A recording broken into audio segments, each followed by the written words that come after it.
Good afternoon. Thank you for joining us for our webinar, A Quick and Powerful Framework for Validating New Technologies.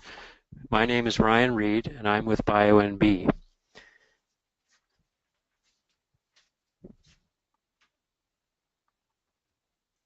Before we begin, just a few housekeeping items. All of our webinar recordings are on our website at bionb.org/webinars. This one will be posted there tomorrow. We'll also be emailing everyone a copy of today's slides, along with a template for the technology validation framework. Just so you know, in 2 weeks' time, we'll be having another webinar on talking to humans based on Gift Constable's book about customer validation. That's part 2 of our market validation webinar that we did last spring.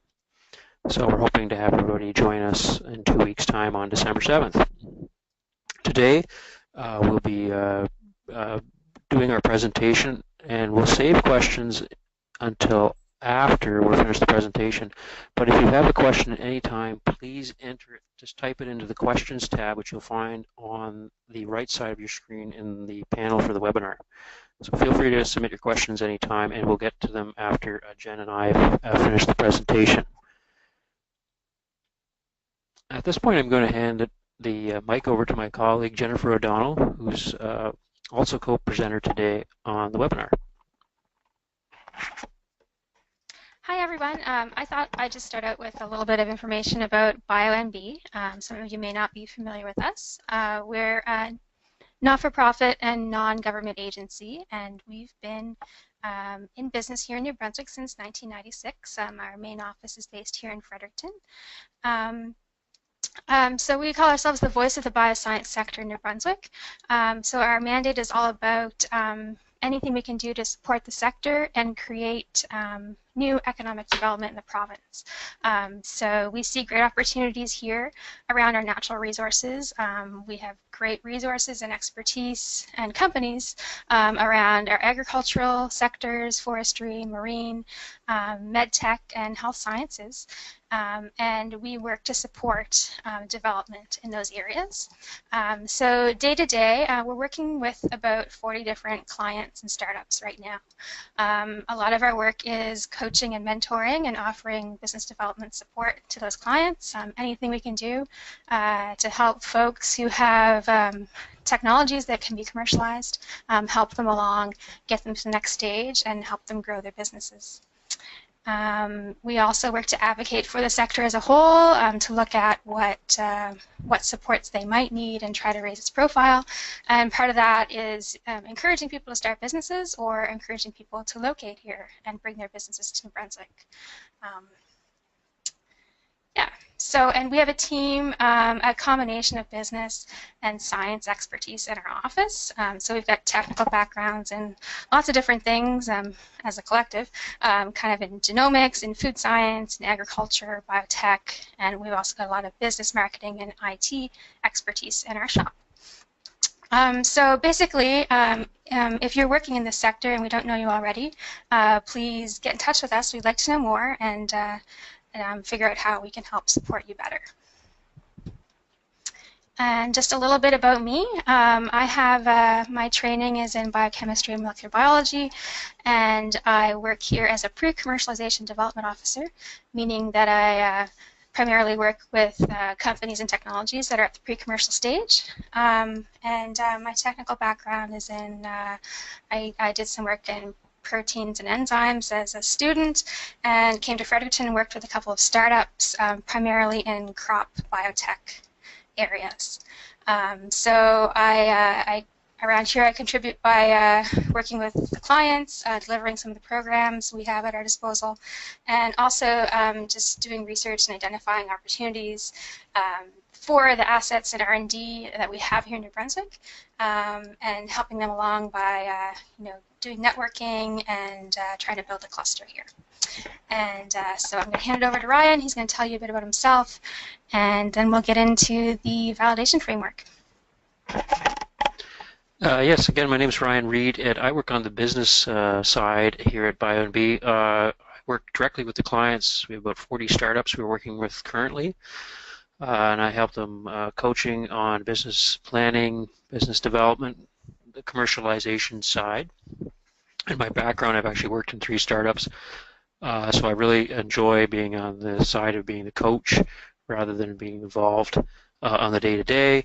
So it's a nice change for me, and I can bring to bear my experience. I'm relatively new to bioscience, and it's a very different field than others for a variety of reasons, which we'll talk about today. So glad to be here.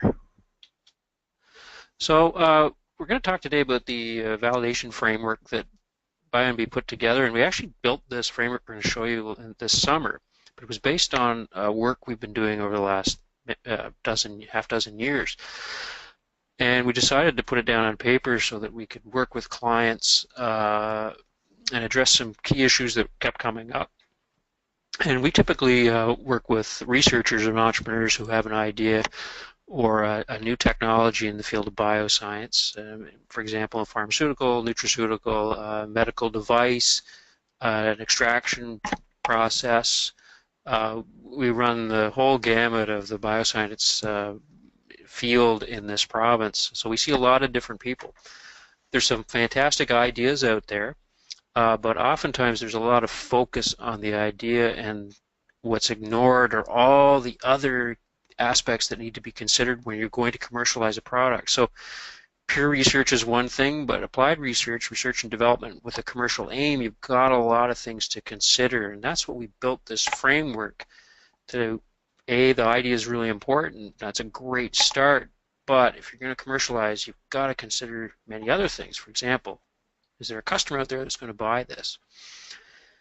Are there regulatory issues you have to overcome? Oftentimes we find clients might be 5 or 7, maybe even 10 years before they get through regulatory approvals, and believe it or not, some people have not even considered that regulatory aspect of the product they're working on. So that's why we built the framework. Now, you may be familiar with the business model canvas or the lean canvas, which are fantastic tools, and we use these with our clients. But we found with new technologies, especially in science, the business model canvas was premature because it focused on developing the business model, so it was more involved in the side of actually developing that commercial model of how the company makes money. And there were all kinds of other pieces on the science side that needed to be considered. So we do use both. I actually, my own experience, I started using the Lean Canvas, and they're a little bit different, but they're great tools. But we found that we needed to develop something else for many of our clients that captured some of the other pieces that they needed to consider. So this slide shows you the technology validation framework. So it's quite simple, and basically it's a Word template that we sit down with the client and we initially just brainstorm answers to a bunch of questions. There's 12 boxes. We like to call it the 12 pieces of the puzzle. Usually the technology, the product, is the piece of the puzzle people come to the table with, and we go through trying to figure out how we fit all the other pieces together. And we might not have all the pieces at once. It may take a couple of years to get them all together, but the point of this framework, that's why it's called a framework, is to just put it all out there, all the things that a client needs to consider as they go through that process of commercialization, from that idea stage to the stage of making money. And the way we laid out the framework is there's 12 boxes. The red boxes I've indicated here are from the business model canvas, the commercial piece. For example, the problem that the technology is solving in the marketplace is a key one, and who your customers are. So those are borrowed from the canvas. But we also added the 6 boxes circled here in the green on the science side. So for example, IP, protection, intellectual property, regulatory, and proof of concepts. The idea here is to give the entrepreneur, the researcher, a grounding in the puzzle pieces they have to figure out.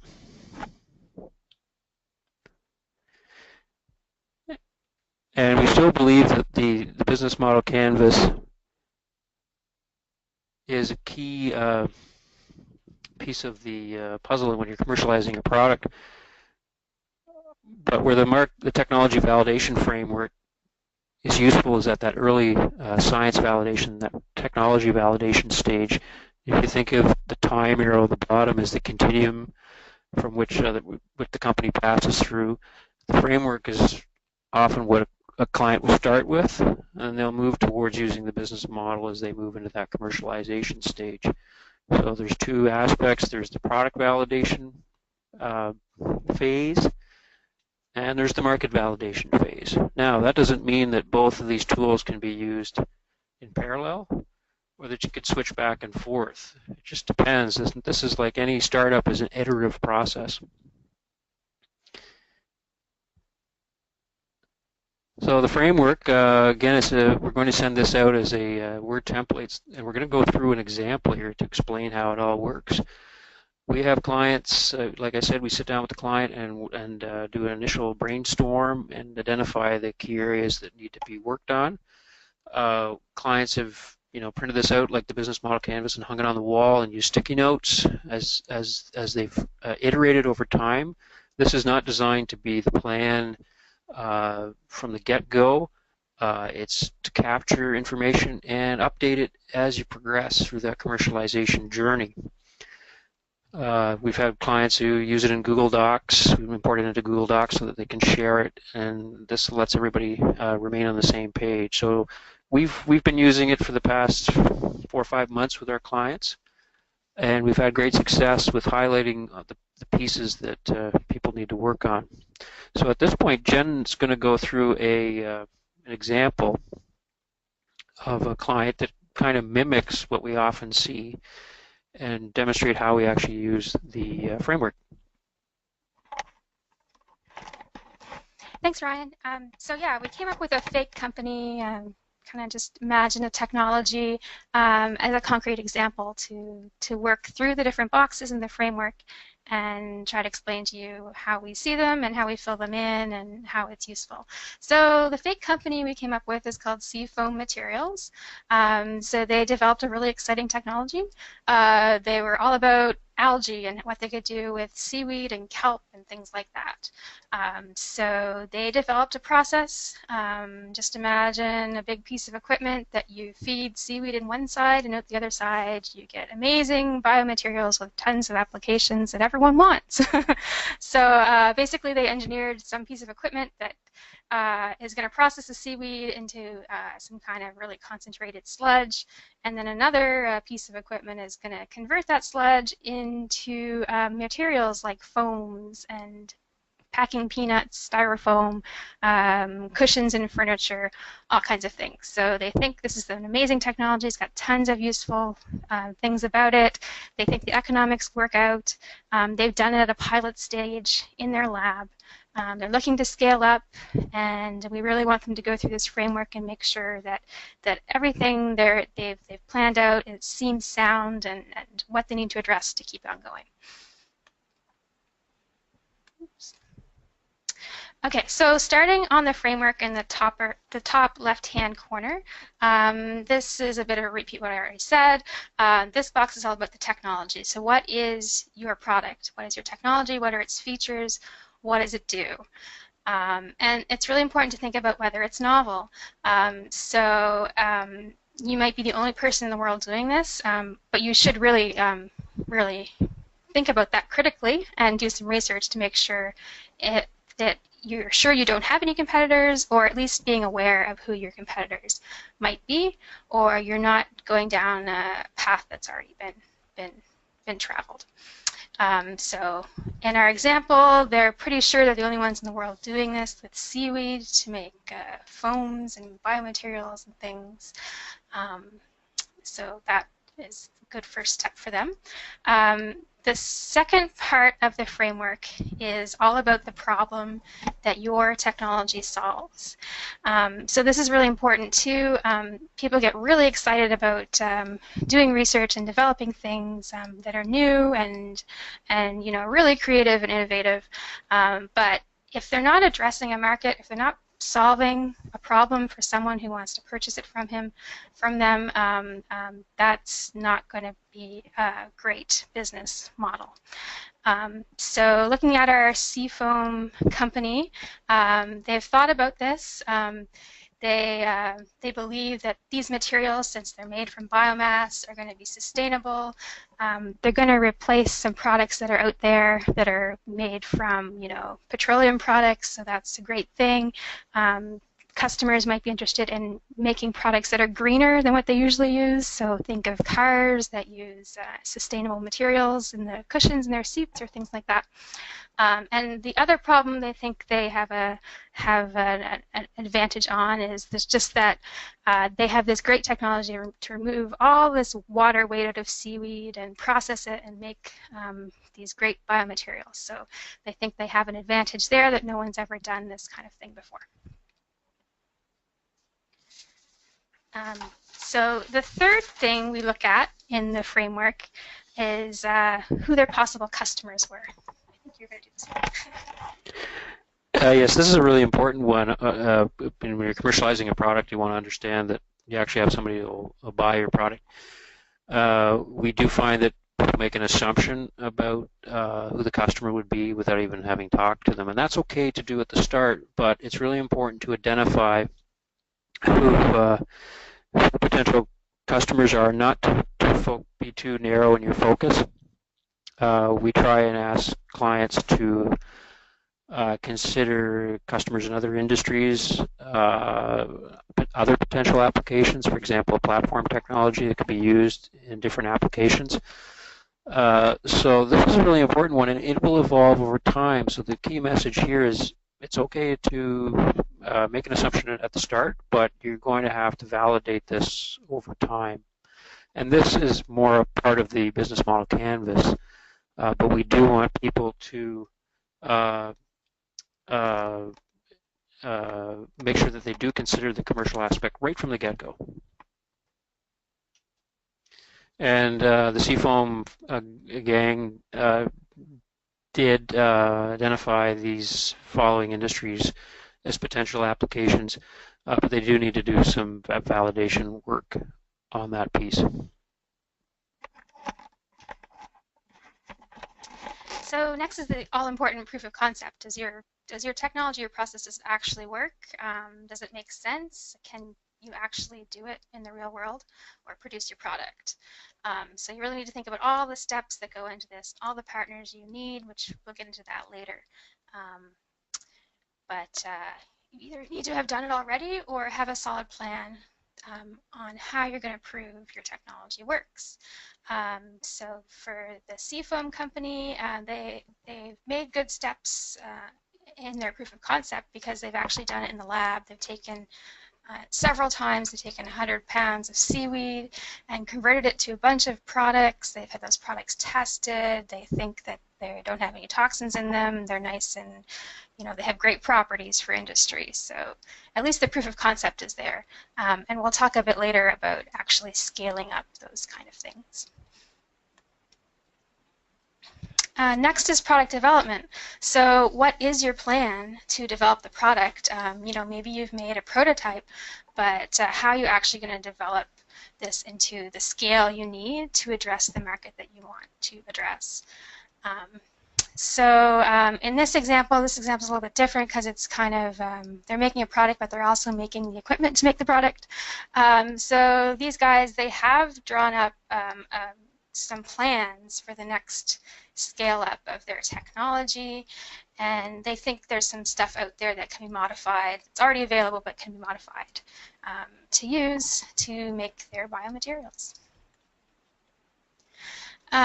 You also have to think about production inputs. So whatever it is you're making or providing, can you actually secure the ingredients you need, the materials you need, the equipment, the facility, all of those kinds of things. And does it make sense? For the scale you want to do, can you actually, whatever you need to feed into the system, can you secure enough of it? So that's important. So going back to the beginning, it's really cool to have these technologies, but you need to think of the practical ways that you're actually going to commercialize it. So these guys have given it, for the seaweed example, they've given it a lot of thought. They've talked to some people who could supply them with the biomass they need, and they think the rest of the ingredients they can get. So they've made some good progress on that. I alluded to this earlier, scalability is a big thing, especially when you're talking about processing and engineering questions. So it's one thing to do it on a small scale, but can you really scale it up? Is it economical to scale it up? And it's kind of like baking a cake. You know, baking a small cake works every time using the same recipe, but if you multiply that by 10, sometimes the cake just doesn't turn out. So there's a lot of work in there to decide whether your process is going to be scalable. And in talking to these fake clients at Seafoam, they really haven't given this much thought. I mean, they've done it on a small scale, but the rest of that is unknown. So that will be, we'll talk about that a little bit later in terms of coming up with a plan for them for their next steps. Here's another one that's really important in our industry, in biotech and bioscience, especially if you're creating a product or a therapeutic product or anything that, you know, it's going to be for human consumption, or there's a vast array of regulatory requirements you might run into, or you know, is your product safe? Are you allowed to produce it? So you really need to think about whatever market you're going into, what approvals are needed. A lot of the time, if your product is something brand new, the regulators might not even know how to handle you, where to send you and who to talk to. So this can be a big hurdle. It can take a lot of time. It can add a lot of time to product development and getting your technology out there. So you know, examples of regulators are, depending on what your product is, could be Health Canada, Canadian Food Inspection Agency, and for the seaweed example, we were thinking maybe, you know, they're going to create, seaweed is 90% water, so they're going to have a huge, when they get to industrial scale, there'll be lots of water. Maybe it has undesirable things in it, so they need to talk to, you know, governments and things, the regulators, to figure out what they need to do to treat the wastewater and comply with any laws or regulations that they may run into. The next bit of the framework is about your intellectual property. So IP, what protections do you already have? Which ones do you need? Is your technology even protectable? And do you feel like you have freedom to operate? So in this part, it's again good to find good expertise and talk to people who know your area. And so in terms of lawyers, you might not want to contact the lawyer that's down the street in your city. You may need to go outside of our region to really find someone who's an expert in things like pharmaceuticals or natural health products or things like that. So it's important to talk to the right lawyer, someone who's going to have good advice that's relevant to you. So in our example, they hired a lawyer, they did a patent search, or a law firm did the patent search, and they're pretty confident that they do have freedom to operate. They're not infringing on anyone's IP. It's important to think about all the people you talk to. So these guys talk to, you know, companies that are going to supply them with seaweed, and then all these different technologies are customers, like in the automotive industry or the food industry. So in talking to them, you're really disclosing a lot of information about your technology, and since those partners are already in your, you know, in your area, it's important to have agreements in place so they don't steal what you're doing, or well, it's not even stealing if it's not protected, but you really want to maintain protection on the intellectual property you've generated. So these guys were good. They drew up some non-disclosure agreements and made sure that they signed them before they disclosed the real nuts and bolts of what they were doing.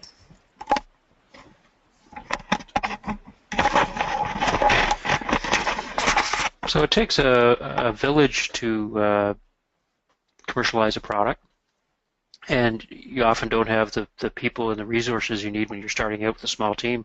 So you do have to partner up with others outside of your organization. So these partners can range the gamut from potential customers to industry associations, uh, to people you might hire, like for example, a contract research organization. So in the case of Seafoam, they developed a partnership with the Composites Innovation Center, which is common in bioscience. There's a number of institutes that help develop technologies that you can work with, particularly when you need that expertise in that physical lab space, which is at a premium here in the Maritimes. Uh, they're working directly with an aquaculture company who had large volumes of seaweed that they were able to use in their testing, and also down the road to have a source for the inputs that they would need when they were doing this at commercial scale. They were talking to a packaging company interested in purchasing the foam peanuts, and it's not just about having a customer, but working with that that that organization to help develop that product to make sure it meets the needs of the industry. So this is key at early stages to get involved and not just focus on the research side, but to really make it practical. And you don't want to end up launching after 3 or 4 or 5 years of work a product that nobody wants. It's not exactly tailored to the problem in the marketplace. And in this example, they hadn't had any or very little discussion with potential customers in other markets or industries. So it was important to start that process at the beginning to make sure that you were developing a technology. And I was talking to a client, one of our actual clients, about that they said that was a really important. They're going through that research phase from a really early stage, but they want to really be discussing with potential end users, even though they're 5 years down the road, to make sure they build something that's actually wanted in the market. Related to key partners is key resources.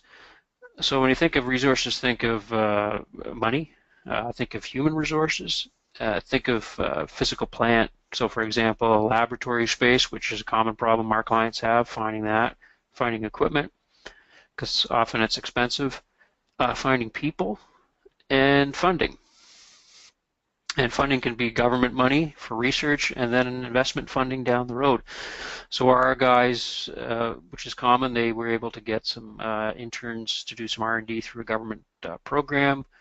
They set up an advisory board, an informal board of advisors, and this biomaterial researcher is not based here in Atlantic, Canada, but they're in Oklahoma. And they are helping the team. And interesting that they identified NBIF as a potential investor, but when we asked them, they hadn't spoken to NBIF. So that was one thing we highlighted, that you want to be able to, you can't make assumptions. And NBIF is the New Brunswick Innovation Foundation, so they invest at later stage than R&D and at earlier stages, depending on the program. But they need to have that conversation with NBIF. So we highlighted that, and we'll come back to that in a moment. And finally, what we call economics, the 12th box, is really important because you want to determine what the market size is for your product, your technology. And you want to do that early. You want to make sure this is going to be worth your time. There's no point in doing something that has a $10 million market. And I worked on a project recently, not involved in BioNB, but they found that there just wasn't any market for this product, so they shelved the project before they pursued it too far. And you want to start thinking about profitability and what the costs are to do this.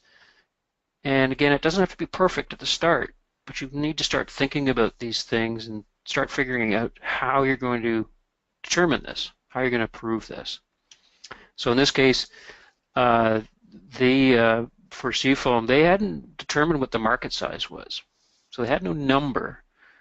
We're going to assume that it's big because it's the packaging industry, which is a global industry, but that's an assumption, and we need to validate that assumption with some research. So we're going to identify that as something that needs to be worked on. So some tips about using the framework. Again, it's a Word file. It's a template format. we sit down with the clients with a laptop around our table, and we just walk through each of the 12 boxes, and we just get down on paper their initial thoughts. We circle the outstanding to-dos. We do about a half a dozen of those, and then we make a plan for how we're going to shore those up. And this is an iterative process, so over time, you keep updating the framework as you learn more and gather more information. So it's not designed to be put in a drawer and forgotten about. It's a living document that's used throughout the commercialization phase. And as I mentioned before, we have clients who've printed these out on 11 by 17, hung up on the wall so everybody could see it. Use Google Docs to share amongst team members. And for us, this is an iterative process as well. We just developed the framework itself recently, so it's version 1, and we're looking forward to getting feedback from people who are using it so that we can improve it. If you're a current BioNB client and you haven't gone through the process of doing the framework, we'd love to do that with you. If you're a potential client sitting out there in the audience, this is one of the first steps we might do as part of our once we take on as a client. So we walk through this step to identify the gaps and things we need to start focusing on. So the title of the webinar was, it's a powerful tool, and a quick and powerful tool, and it really has shown itself to be that. So I'm going to have Jen take over and just discuss the key areas that the CFOM needed to focus on. Yeah, so I'll just go over a few of the elements of the framework in our example that, you know, they needed to do work on or they had issues with. So the first one we identified was scalability. They didn't really think about this very much. And this is really important, so we're going to ask them to, you know, really do some research on the size of the market and just the scale of production. So how much seaweed do they need to supply their first customer, to meet their first contract, those kinds of things. What kind of volumes are they going to want to be supplied with? So they really need to do some work there. And really, is there enough seaweed in the world to supply this? They hadn't really thought about that. So really, that could bring down the whole project. So the scalability piece needs a bit of work. Next, we thought that they had some gaps in their regulatory and safety plans. So they figured, oh, we're just going to produce a bunch of water, but they really needed to talk to government authorities and people in the communities where they want to house these plants to think about what they're going to do with the wastewater or any other kind of waste streams that are going to come from the process. And on the partnership side, so they had really developed some great relationships with expertise, with some potential feedstock providers, but they really need to do more work, more talking to customers, more validating the market, and you know, talking to all different areas that might purchase this project. So all of those things in red kind of, you know, we can use to develop a plan to help them move along. And I hand it back to business. Yeah, so we had identified NBIF as someone they had made an assumption that they would get funding. So the next step for them was to contact NBIF to see if they could make a meeting. And we recommend this just to so they can get an understanding of what NBIF is looking for, because they, you know, they are looking at the commercial aspect. The technology is wonderful and all this, but they need to see that there's a market and there's a return on investment opportunity here. So it's always good to have that meeting, understand what they're looking for. And finally, on the market size, we did say to they need to get a better understanding of the market size. To understand what the potential here was. And the other aspect was on the scalability, relates to the scalability piece of the puzzle. As it's a large market, is there enough capacity, is there enough inputs? So feedstock, is there enough seaweed in the world to support what they're trying to do here? So by understanding the market you know what the volumes are. And the other piece on the IP side is if your market is Asia or it's the United States, that you may have to adjust your IP strategy. You might not worry about patenting in Canada. You'll just go straight to the US. So all the pieces of this work together. So that's the presentation today, and we've had some questions come in. And if you have any more, just put them into the question box and we'll get to them. We're going to send a copy of the slides.